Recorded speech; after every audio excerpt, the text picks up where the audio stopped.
So thanks to the organizers. Thank you, Paul, for considering me. I'm not a pharmacist. I'm not a clinical pharmacist. I'm a gynecologic oncologist. So this is maybe quite strange to you, talking about biosimilars. But in fact, as a member of different study groups in Germany and in Europe, of course, I have to think of clinical trials, how to conduct trials, how to design trials, and it was very interesting for us thinking about how to design a clinical trial that treats the issue of how to compare biosimilar antibodies. I didn't include the clinical trials we have at the moment. I will do this the day after tomorrow. Today it's just about the clinical trial design to confirm biosimilarity, and the second part of my talk will treat the issue of extrapolation.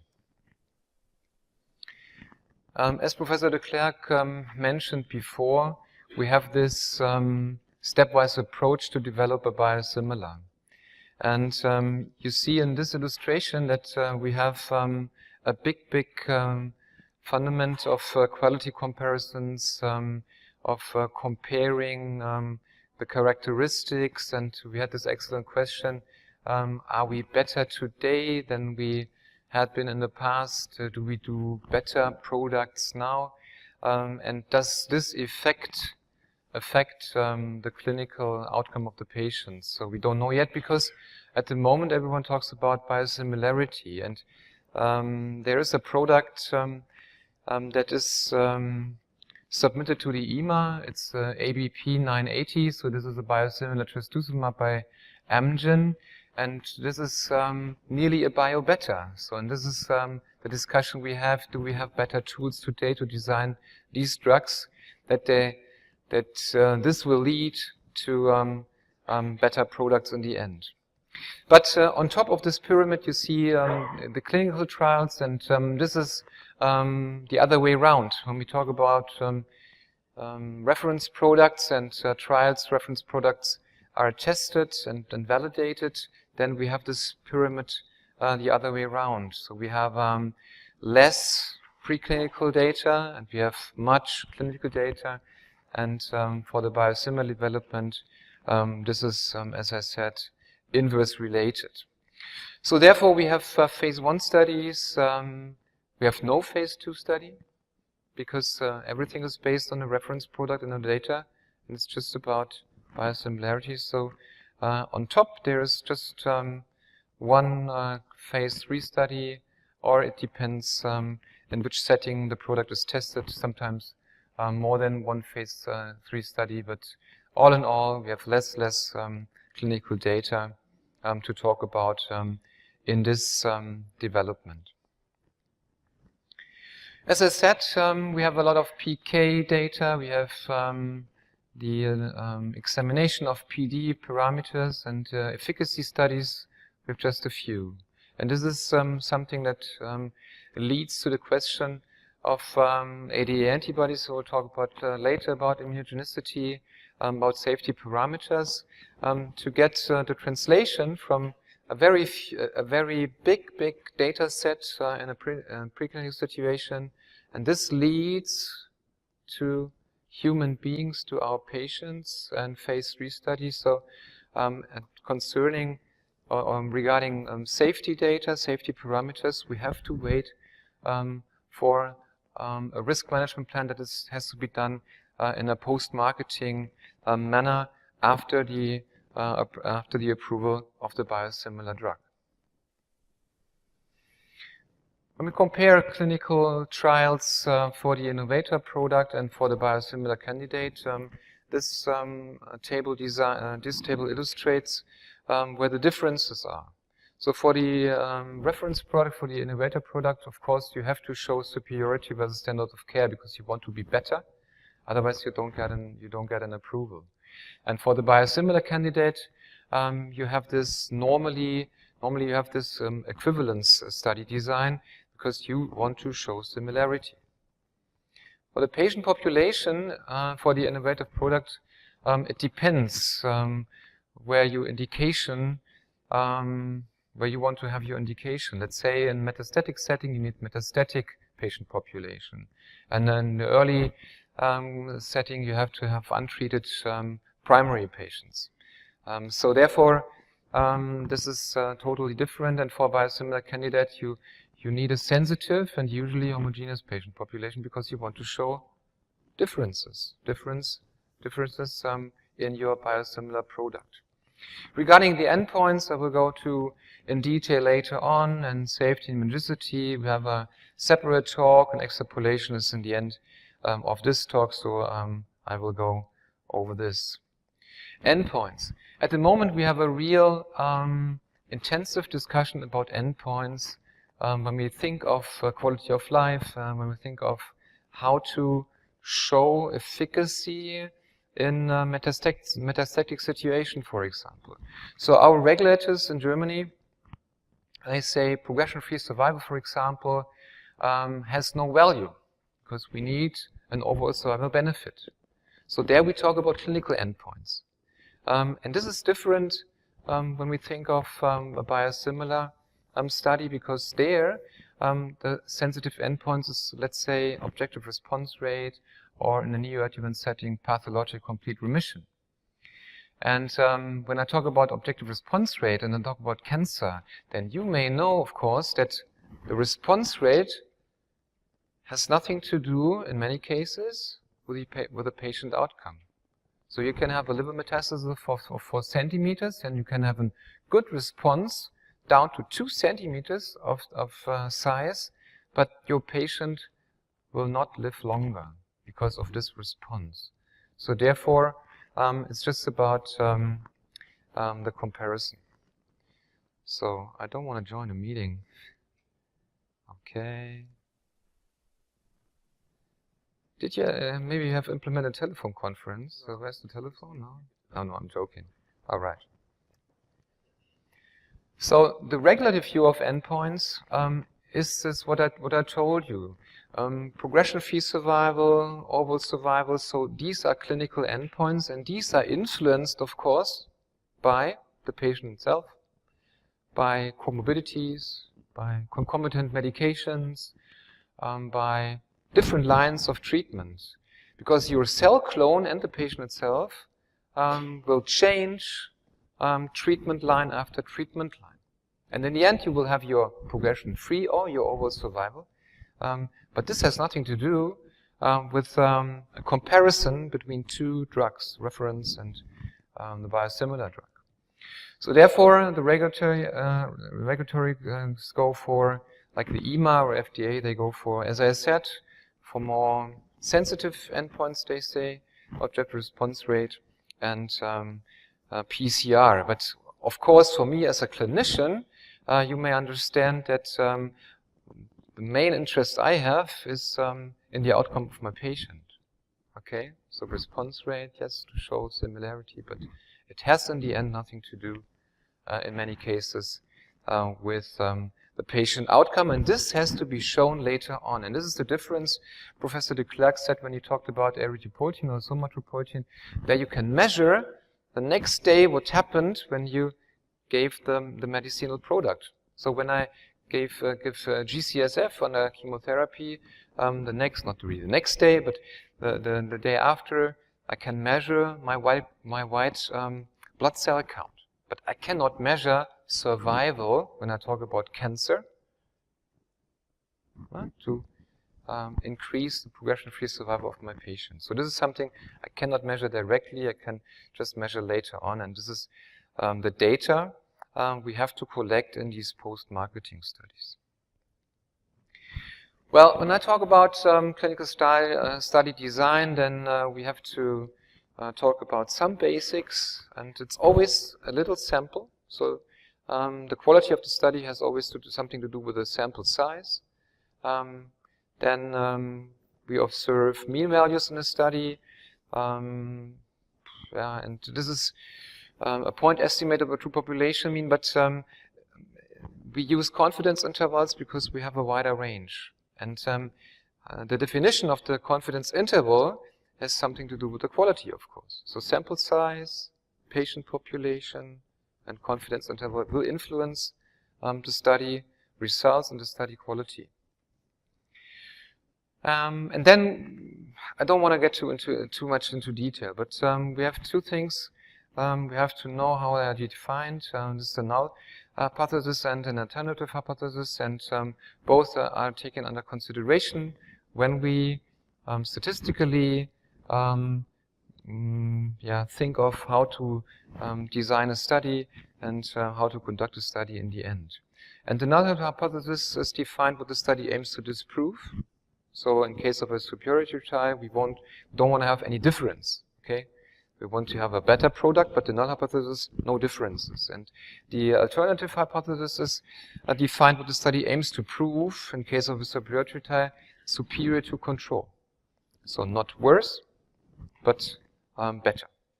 And this table illustrates different designs: superiority, non-inferiority, and equivalence design. And in superiority, I told you already, we want to show our product being better than the comparator. The conclusion based on p-value, we have a 95% confidence interval, and the usage usually is in studies where innovator products are examined. The non-inferiority design demonstrates that the new drug is not worse than standard of care by a pre-specified amount.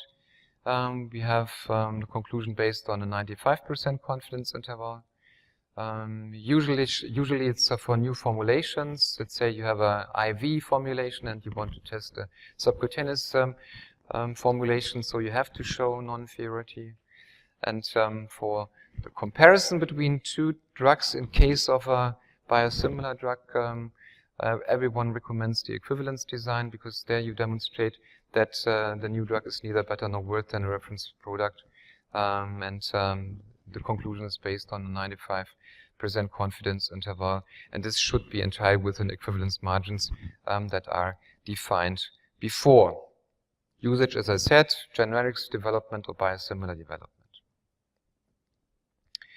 These are just illustrations to make it a bit clearer what I mean when I talk about superiority. Then you have your hazard rate, usually 1, and then you have your confidence interval, and that is positioned right-sided from the hazard rate. That means this is better.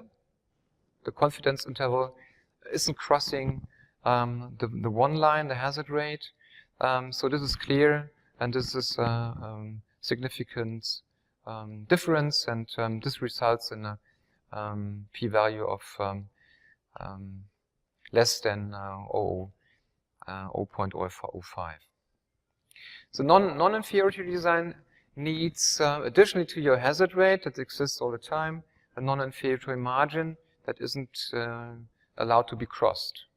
This is the illustration of such a forest plot, that you see the non-inferiority margin isn't crossed by your confidence interval.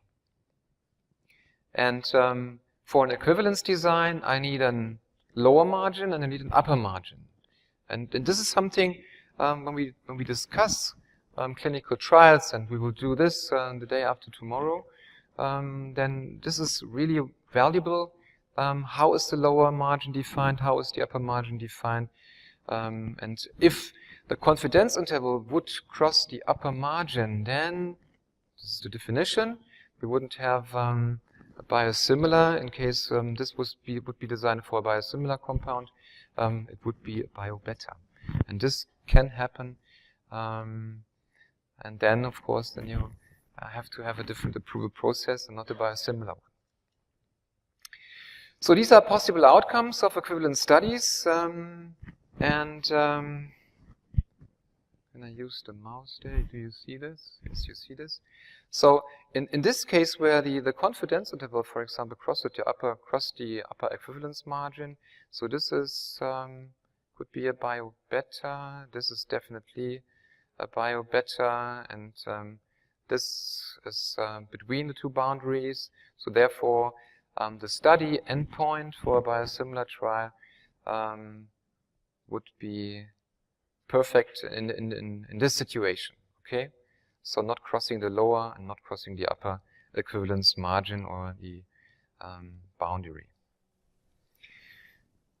When we talk about pharmacokinetic equivalence, then we have our endpoints. These are fixed. So this is the definition. This is clear, and there's nothing to discuss. But therapeutic equivalence is different. But I told you already the difference between objective response rate in metastatic setting or PCR, the pathologic complete remission in the neoadjuvant or early breast cancer or early cancer situation. So that means for PK equivalence studies, standard endpoints and equivalence margins are usually applicable, and for the therapeutic equivalence, endpoints vary depending on the product and depending on the indication, depending on the tumor. How to select the equivalent margins? You have to have statistical and clinical considerations. For clinical justification, of course, you have to design your margin that you can show clinical meaningful differences. And you have to correlate the response endpoint with long-term survival outcomes. And this was the question. We don't have a long-term follow-up.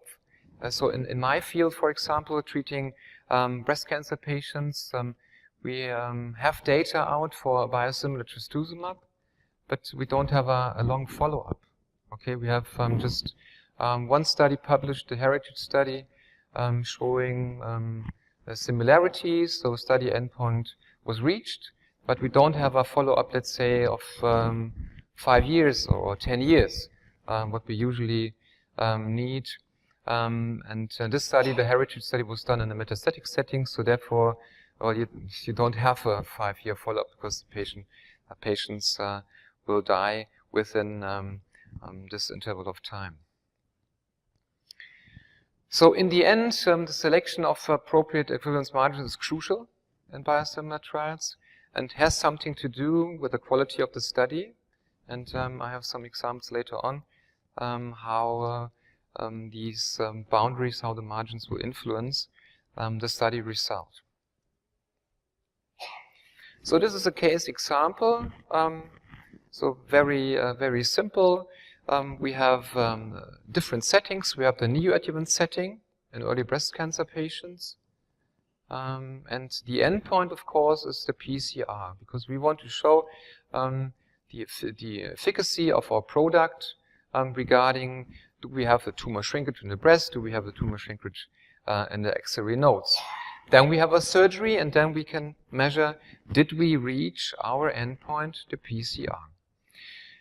So this can be done very shortly, because you give chemotherapy for 4 months, 6 months, and then you get your result.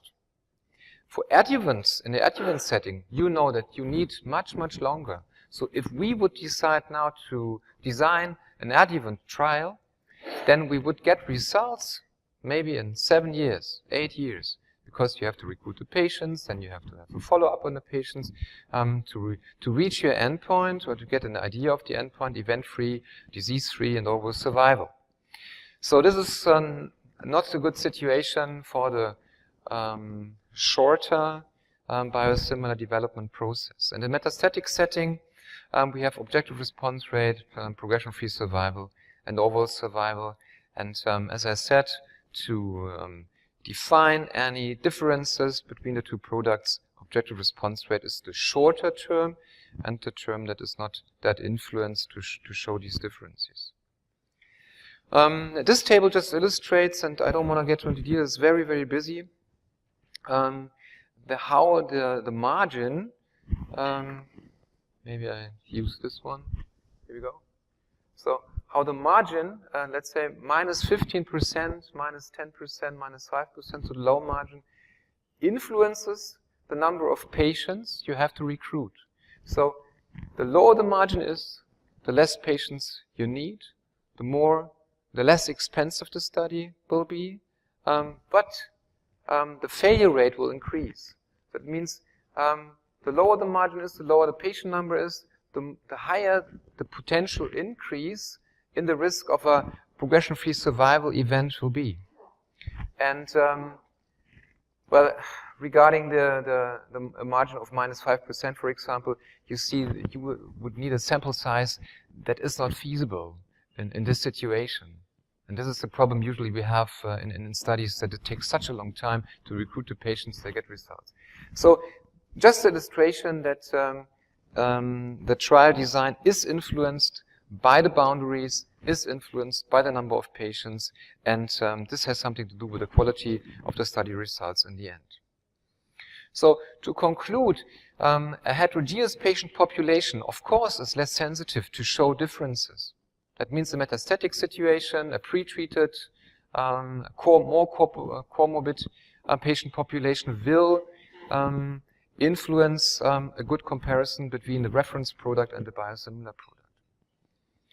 Objective response rate as an endpoint can be correlated with PFS, has to be done, but OR is the recommended endpoint.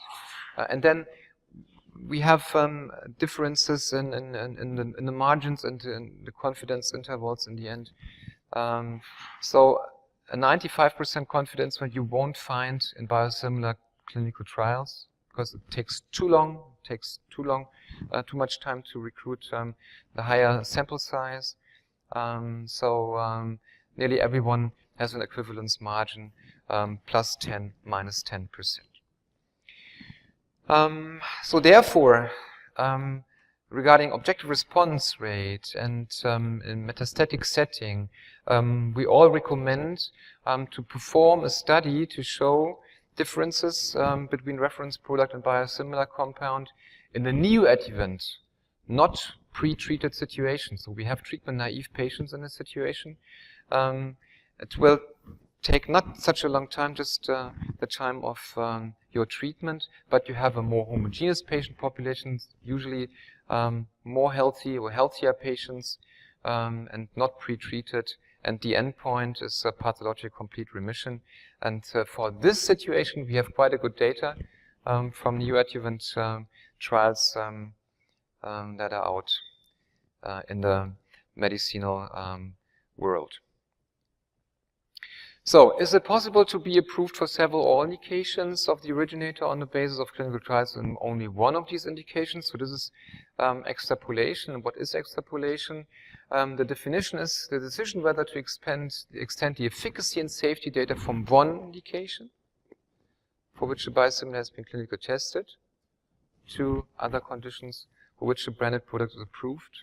And this is extrapolation. So you can conduct one trial for one indication, and if you succeed, you reach your endpoint showing biosimilarity, then you can get an approval for all the other indications.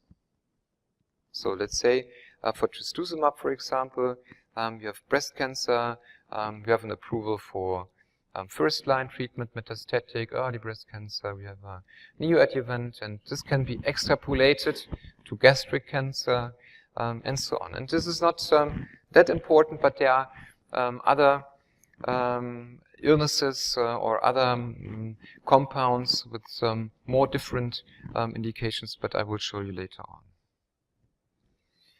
on. What does the EMA and what does the FDA say?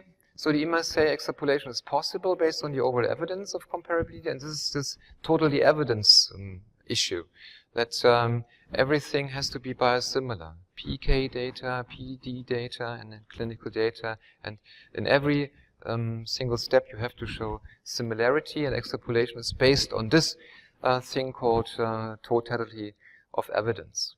The FDA says extrapolation should be based on sufficient scientific justification, and efficacy and safety should be tested in most sensitive patient populations. So this is always the same: a homogeneous patient population, sensitive patient population, sensitive endpoints, I told you my opinion and what is recommended already. So yeah, this is in the end the same. So you need a most sensitive setting, of course, and you have to take under consideration the mechanism of action. So let's say if you have a medicinal product that is approved for inflammatory bowel disease. Yeah, it can target the same target, but different illnesses have different mode of action. So this is these are concerns we have, of course, that we have an approval or one study done in rheumatoid arthritis, for example, and then you get via extrapolation an approval for inflammatory bowel disease. So this is something that is different. And in trastuzumab, for example, we have different mode of actions. We have an avoidance of shedding and shrinkage of the extracellular domain of the receptor, and we have an invagination that is influenced and of the receptor in the cell, and so on. So there are different things we have to take under consideration. And additional data is required in certain circumstances. Not every healthcare system, not every regulatory wants to have additional data when we talk about extrapolation. So this is what I said. This is the totality of evidence. You have to show biosimilarity in every step. So regarding structural quality characteristics, biological function in assays, binding, for example, we'll talk about biosimilar antibodies, PK, PD data, and clinical data. And one example of extrapolation I found very exotic, but now I know that this is done in a proper manner, and this is what is fixed in the guidelines. Is this what I told you? It was about infliximab, where we had phase 1 data for Bechdrev's disease, and we had a phase 3 data study in rheumatoid arthritis disease, and then the product got an approval for all the other indications, other diseases with different mode of actions.